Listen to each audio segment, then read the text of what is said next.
Hello friends, welcome to the new episode of my channel. আমি Prince. তো এখন একটা ব্যাপার নিয়ে কথা বলবো এবং আমরা যেটা ভাবছিলাম খানিকটা সেটাই হয়তো সত্যি হলো।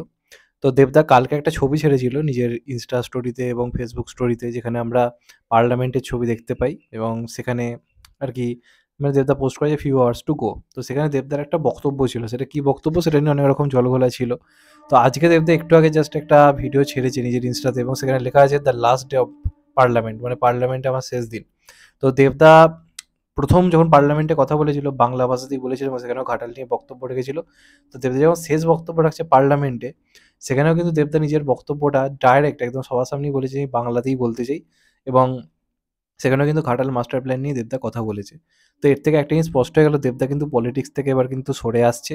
এবং এটা আমি এতদিন ধরে দেবদাকে নিয়ে বিভিন্ন রকম খবর করেছি, ভালো খবর খারাপ খবর করেছি, কিন্তু আমার মনে হয় দেবদার পলিটিক্স থেকে সরে আসার সিদ্ধান্তটা একদম সঠিক সিদ্ধান্ত। একদম সঠিক সিদ্ধান্ত। কারণ মানুষটা না খুব ভালো একটা মানুষ। প্রচণ্ড ভালো একটা মানুষ, অনেক ভালো, ভালো কাজ করেছে। নানারকম এটা ওটা চাপানোতর চলছে, এটা ওটা, এটা ওটা। তো দেবদার মতো ভালো মানুষদের জন্য না পলিটিক্স জায়গাটা নয়। পলিটিক্স খুব নোংরা একটা জায়গা সত্যি কথা বলতে গেলে।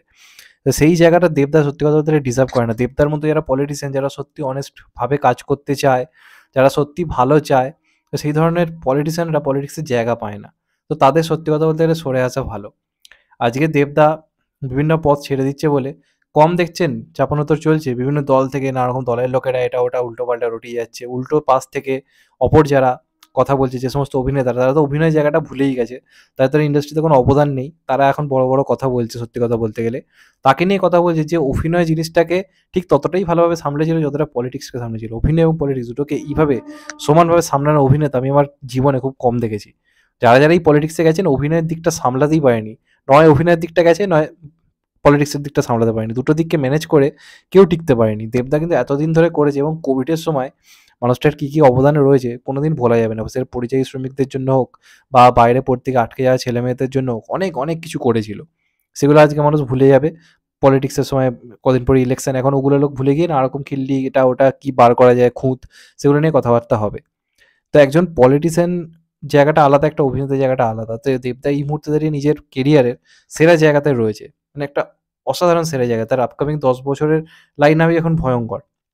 তো এই সময় দাঁড়িয়ে পলিটিক্স থেকে সরে আসার যে সিদ্ধান্তটা, দুর্দান্ত একটা সিদ্ধান্ত। কারণ পলিটিক্সের আগে অব্দি দেবদা যে কেরিয়ার তৈরি করেছিল সেটা অন্যান্য হিরোদের কাছে একটা স্বপ্নের মতো হয়ে দাঁড়িয়েছিল। ব্যাক টু ব্যাক হিট দিয়েছে, যা তা করছে বক্স অফিসে। তো এখন তবে যখন সে পলিটিক্সে যায় তখন তার কেরিয়ার আবার একরকম হয়। এখন সেই জায়গাটা ব্যালেন্স করে একটা দারুণ জায়গাতে এসছে। তো এই সময় দাঁড়িয়ে লোকটা পলিটিক্স সামলেও একটা দারুণ বক্স অফিস আমাদেরকে উপহার দিয়ে গেছে। তো এখন যদি সে পলিটিক্স থেকে সরে আসে, এখন ভাই একাই কাঁপিয়ে দিয়ে যাবে। কোনো কিছু বলার নেই।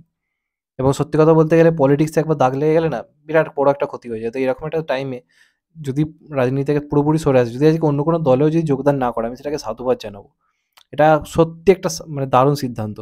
এবং এই সিদ্ধান্তটা যে দেবদা নিয়েছে আমি ব্যক্তিগতভাবে খুব খুশি। প্রচণ্ড পরিমাণে খুশি। কারণ নানা রকম দেখছি তো কদিন ধরে নোংরামো প্রচুর পরিমাণে চলছে এবং এইভাবেই কিন্তু একটা অভিনেতার অভিনয় সত্ত্বাটা আস্তে, আস্তে হারিয়ে যায়। যেটা আমরা বাংলার অনেক অভিনেতার ক্ষেত্রেই দেখেছি। তো এই সবকিছু থেকে দূরে থেকে দেবদার এখন কেরিয়ার যে জায়গায় গিয়ে দাঁড়িয়েছে, পুরোপুরি অভিনয়ে মন দেওয়া উচিত এবং জোর কদমে কাজ করে যাওয়া উচিত।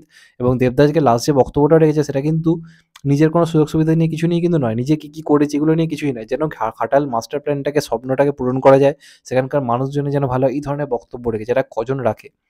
যারা নিজেদের শেষ বক্তব্য রাখে, বেশিরভাগ সময় আমি এতদিন ধরে এই করেছি, ওই করেছি, এই ধরনের বক্তব্য আপনি শুনতে পাবেন। সেখানে যে দেবদা স্পষ্ট বাংলায় সেই আবেদনটাই করছে যাতে ঘাটালের মানুষ, মানে সে মানুষটা না থেকেও সেই মানুষগুলোর জন্য কিন্তু কিছু ভেবে গেল। এমনটা কে ভাবে? এবং সত্যি কথাই তো যে একটা অভিনেতার অভিনয়ের দিকটা সামলে নিয়ে একজন সে প্রোডিউসার, তার পাশাপাশি পলিটিক্সটা করা খুব ডিফিকাল্ট। তো এই দুটোকে ব্যালেন্স করে চলার থেকে যেকোনো একটাকেই বেছে নেওয়া ভালো। তো দেবদাকে আর যেটা পরিচিতি দিয়েছে অভিনয়, সেটাতেই যে ফিরে আসার সিদ্ধান্তটা পুরোপুরি পলিটিক্সকে ছেড়ে দিয়ে, আমি এটাকে পুরোপুরি সাধুবাদ জানাচ্ছি। এটা একটা সঠিক সিদ্ধান্ত।